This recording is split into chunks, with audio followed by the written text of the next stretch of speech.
Alors, on accueille maintenant notre collègue Jean-François Hénard, spécialiste de la préparation mentale, de la psychologie mentale. Écoute, la question est bien évidente.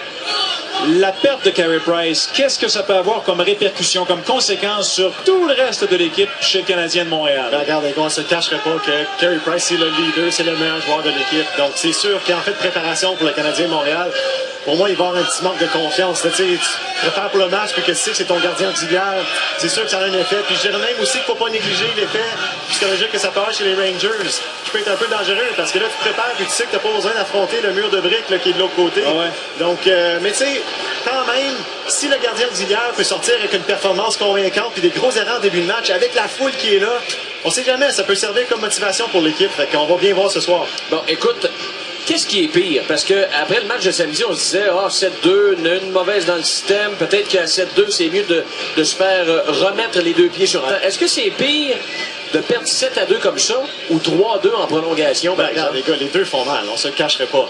Tu sais, je pense qu'une défaite de 7-2 comme que le Canadien a vécu samedi, humilié devant ses partisans, il n'y a pas personne qui veut vivre ça. Tu sais, la défaite en troisième période de prolongation, tu sais, t'es dans le match tout le long, puis tu perds à la fin, c'est crève-cœur. Mais selon moi, la défaite de 7-2 qu'on a vu samedi, c'est pire parce que c'est inquiétant pour le Canadien qui n'était pas là du tout. Puis en même temps, ça donne la confiance aux Rangers qui arrivent à Montréal, premier match, à l'étranger, puis ils jouent comme ça avec une victoire. C'est exceptionnel pour eux. Mais par contre, la meilleure façon de pouvoir totalement annuler cette défaite-là, c'est une victoire convaincante ce soir. S'il arrive ce soir avec un bon match et qu'il gagne de façon vraiment positive, on va effacer le match de samedi autant chez les partisans que chez les joueurs. Mais c'est dans ces moments-là qu'un bonhomme comme toi intervient.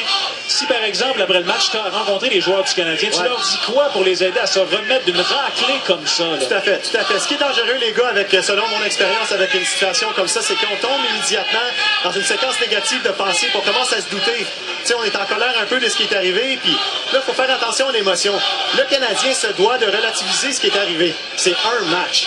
On peut pas laisser un match complètement effacer ce qu'ils ont accompli depuis le début des séries. C'est exceptionnel ce qu'ils ont fait depuis le début. Donc, ce qui est important, c'est de bien analyser ce qui est arrivé pour commencer. Tu sais, ce qui est maintenant l'échec de pouvoir décortiquer ce qui est arrivé, d'avoir un bon plan pour ce soir, pour bien réagir, et surtout de croire qu'ils peuvent gagner. Pour moi, c'est l'élément le plus important. Tu sais, faut pas se le cacher que toute bonne équipe vont en perdre des matchs comme ça de temps en temps, mais ils sont capables de rebondir de façon positive par la suite. Puis on l'a vu avec le Canadien contre Boston, le 5e match à Boston. Ils ont fait complètement lavé. Ouais. Le match a fini 4-2, mais ça aurait pu facilement être 7-2 comme qu'on l'a vu samedi. Ouais. Puis là, on a vu ce qui est arrivé dans le match 6. Ils ont joué probablement leur meilleur match de l'année.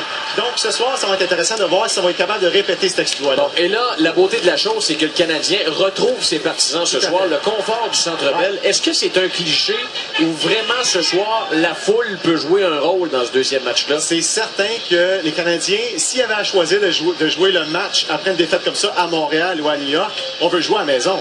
Parce que là, la foule, ils sont pas fous. Ils savent très bien que Price n'est pas là, puis que justement, le Canadien va avoir besoin d'une motivation de plus. Fait que moi, j'ai bien hâte de voir la foule ce soir. Je pense que ça va être électrisant dans le Centre Bell. Et il va falloir que Ginette nous sorte un hymne national solide. Tout à fait. Jean-François Ménard, écoute, merci beaucoup d'être revenu aujourd'hui. Oui, c'était très intéressant.